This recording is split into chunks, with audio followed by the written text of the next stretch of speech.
We're waiting on another nor'easter. Um, Seems like we're getting one after another.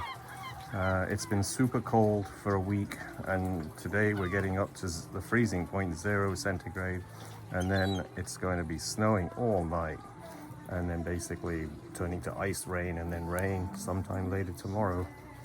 But the seagulls always come in before a big nor'easter because they get battered around a lot out there, and so they're looking for protection in the bays. And good luck to them. It's going to be a tough night, and actually it's 36 hours, but I'll let you know how it proceeds. Hi, it's Warner from Nova Scotia, westcoastbellpottery.ca.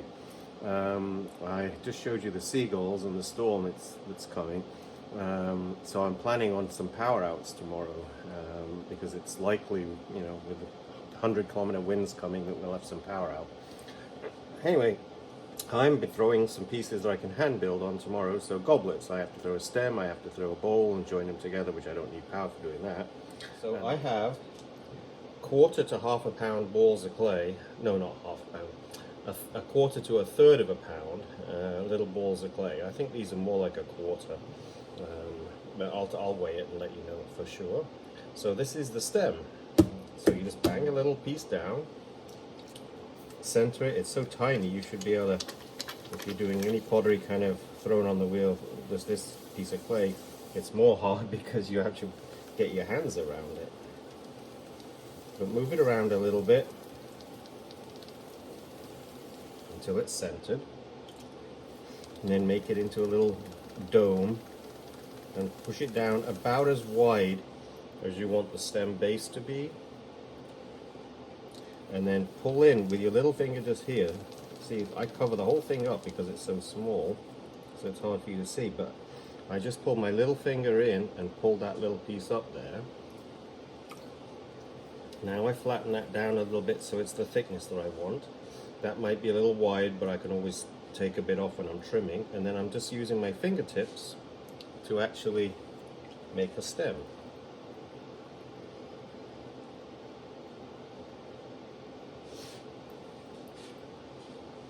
And do that several times till you got the height that you think you want, and then make it into a dome at the top as well, because you don't want to trap air in there when you join the other part. See how thin that is? That's why I don't like doing them in one part. Do an undercut there, and then put your fingers, rinse your sponge out, put your fingers around the top like this, just so you don't twist it out of shape and drag the water off. And that is your stem. And then while it's turning just slowly, dribble some water there, pull your wire through while it's going around, and it should release slowly. There we go. Pull your wire out, push it onto your hands, and I always put the stem around there as well. So I'm holding it by the stem so it doesn't wobble, and then place it down. So that's the stem. Okay, the next part is the bowl, and it's the same weight of clay, so about 1/4 pound. And then center it again. Push down so it fastens to the wheel, then pull up a little bit. So you're squeezing it flat, squeezing it vertical. So you're changing the pressure from left to right hand. And then center it. There's still a tiny, tiny wobble there. So I'm going to just press a little bit more and then let go very slowly. It's like a mini pot, so just put your finger down on the top. And don't go very far down, because you leave a good centimeter just about at the bottom, because you're going to be joining two together and you want the bowl to collapse around the stem because it's too thin at the bottom. So that's just kind of pushing down, pushing towards the center. So it's not quite a centimeter thick, but it's close to a centimeter. It's better to leave it thick than thin. Okay, then over here, just pull a wall as you normally would.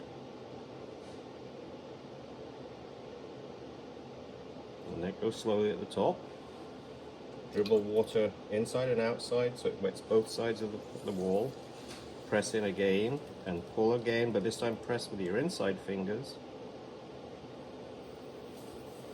until you have a nice rounded shape.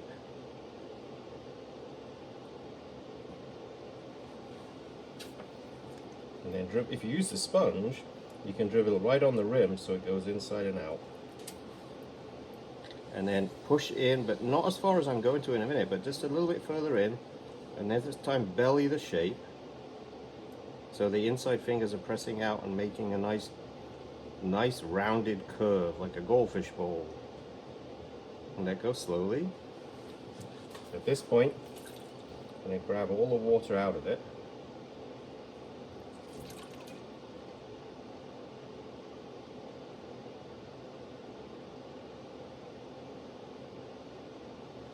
And then I'm going to use the metal rib and form a curve with it like that to actually get the water off that bowl on the outside.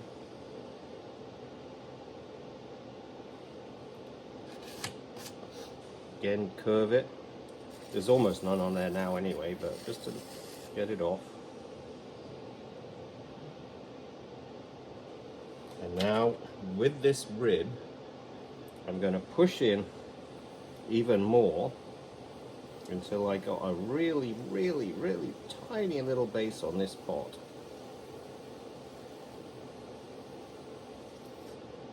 I always pull a little bit of clay off at that point. And then I throw some water underneath. And once again, turn the wheel slowly and it will come off. This one's harder to lift up, but put your fingers right on that bottom and just basically, I can't really show you too easily, but it's a tiny base.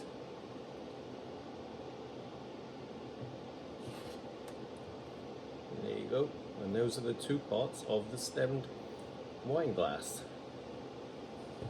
Okay, I'll do one without talking so you can just watch.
There you go, it's a better view. I'm in the front door of the studio. It's a bit more protected here. And you can see a bit more of the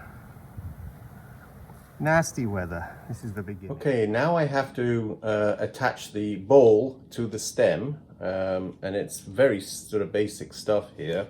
I have scored, I make my own little needle tool here, scored the top and added water. You just kind of moisten it a little bit. You don't want to overdo that. Water actually makes clay shrink more, and it's already fairly firm. I can pick these up without bending them at this point. They're still a little bendable at the rim, but the bottom is still soft because they were sitting bowl side up overnight. So the softness is at the bottom, the rim is firm, so it's easy to handle.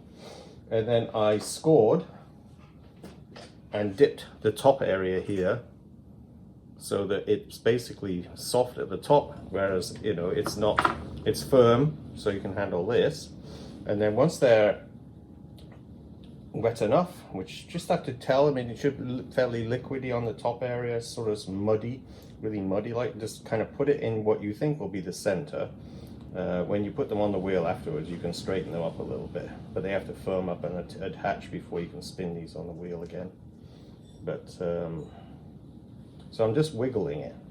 And remember I said to leave a centimeter? That's why, because I'm putting a lot of pressure down on the inside of that middle bowl, just to move it around. And then I take a modeling tool, a little moisture on it, and I'm simply pushing up that little extra thickness that I left.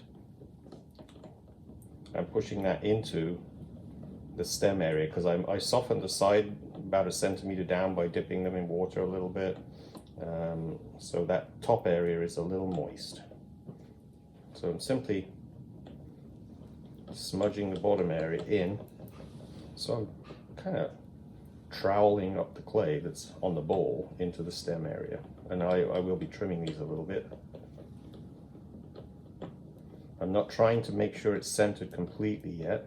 It's really close. I mean, I've done this enough so I know by eye I've got this pretty accurate. You just want to look carefully and make sure it doesn't look like it's wobbling too much.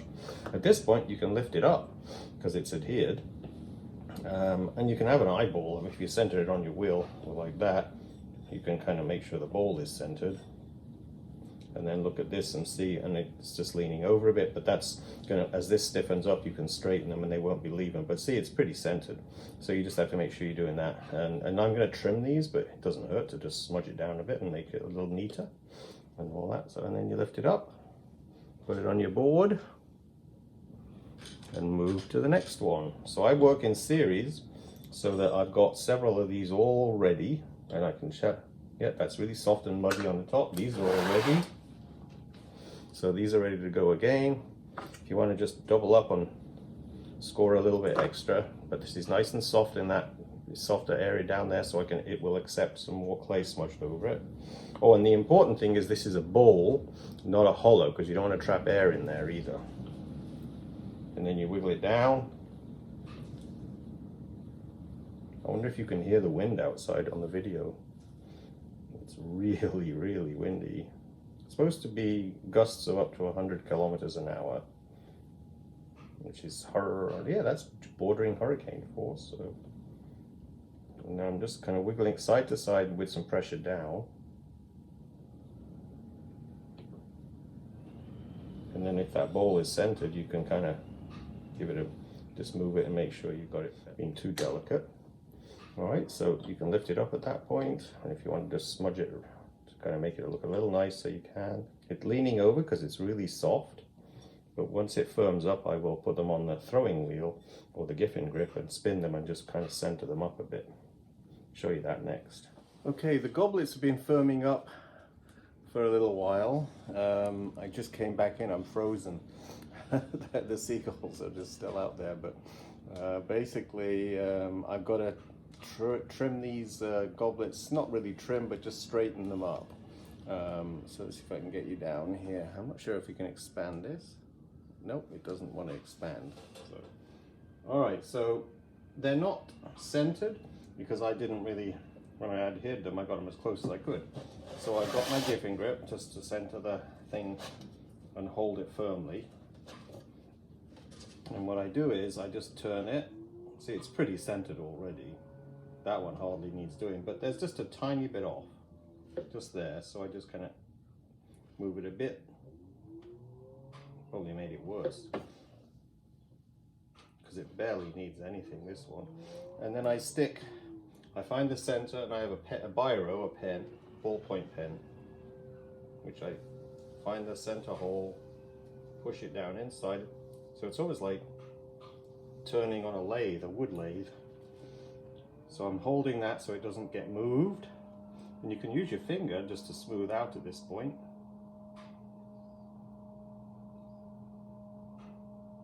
And I'm not really trimming thinness at this point, I'm just cleaning up. And then I'm just going to, let's see if I could use the back of my nail almost. Just kind of smooth it out.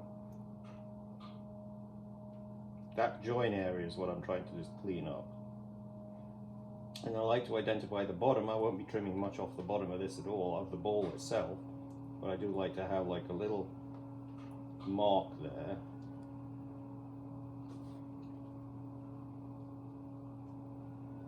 See, the biro stops it from going off. I will hollow out that foot area. This area here, I do trim a little bit of that later on. But I'm just cleaning this up at this point to get that. So it's perfectly centered, and you have that little line at the underneath of the bowl to give it a bit more strength looking, basically. The pieces have firmed up about another half an hour to an hour later. So this area is now much firmer, so very trimmable. So all I'm doing now is just tightening up the join area, giving it a little definition.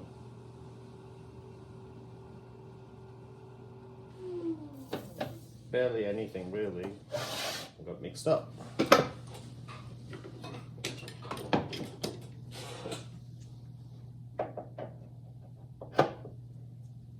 I just need to trim the center out a little bit.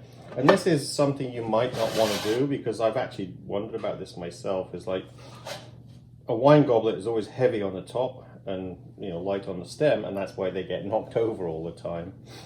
So I've often thought, well, why don't we just make the bottom really heavy, which is this, but I still don't like the way it looks if it's really heavy. So I always trim a little bit out, but leave it. Let's make sure this is still, because this is, they don't fit very nicely around there. I've always found it doesn't stay centered properly. So what have I got to do to make that centered? Let's see if that helps.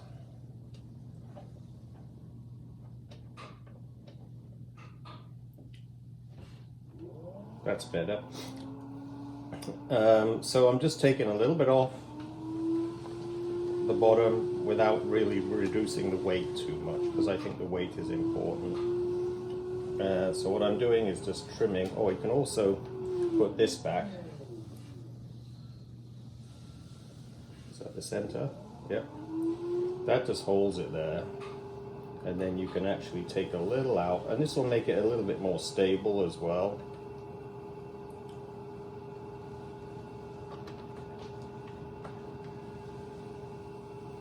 Because there was a little bit, I think it was sticking up a little high in the center.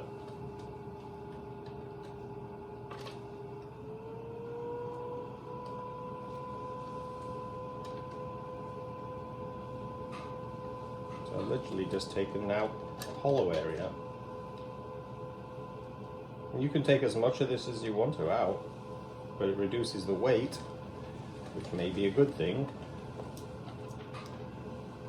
And the last thing you do, of course, is knock off that little burr that built up there.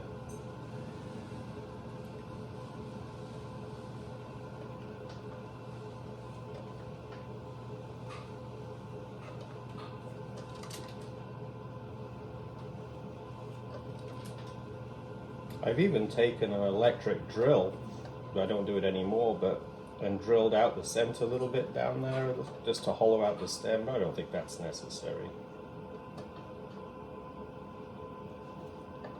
because you can hold the trimming tool like that and just go down there a touch and take anything out that you want to. Okay, just to give you an idea of what the storm surge in a nor'easter is like, that bakery dock there, it is at least 12 feet, I would think, above the ocean at the moment, maybe 10, 12 feet, I can't be sure, but those deck chairs you can see on the top give you an idea, because they're about 2.5, 3 feet high, I would think, so we'll see. I don't know what time high tide is. I think it's about 5 this evening, so it should still be a little light. Anyway, talk later. The next thing I want to do is refine the bottom a little bit. So I've changed the Giffin Grip around a little.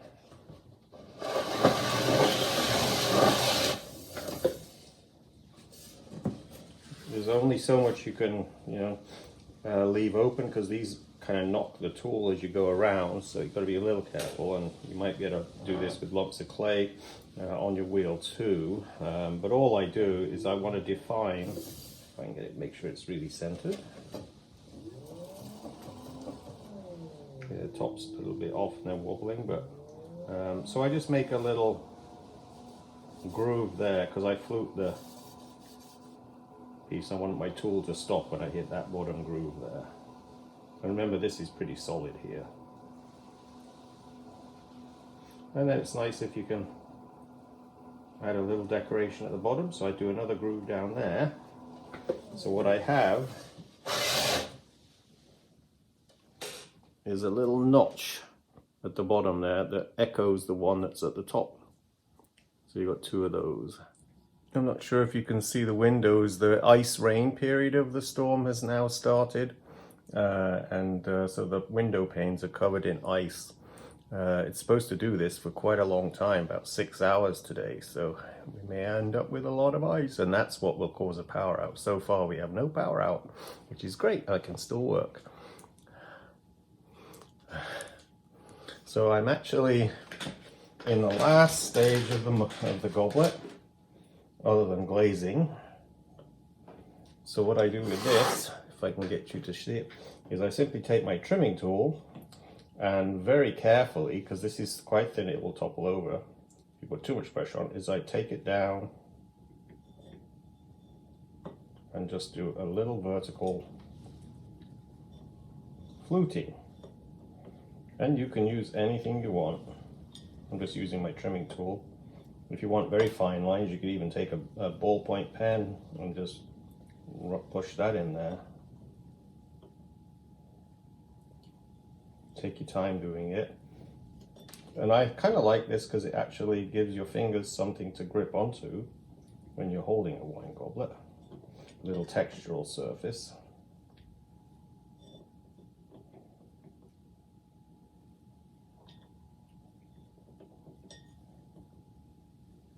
And the glazes will run down there really nicely. I have an order for 4 of these, which is why.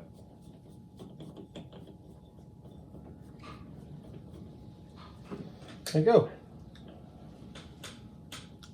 So a nice little textural area there.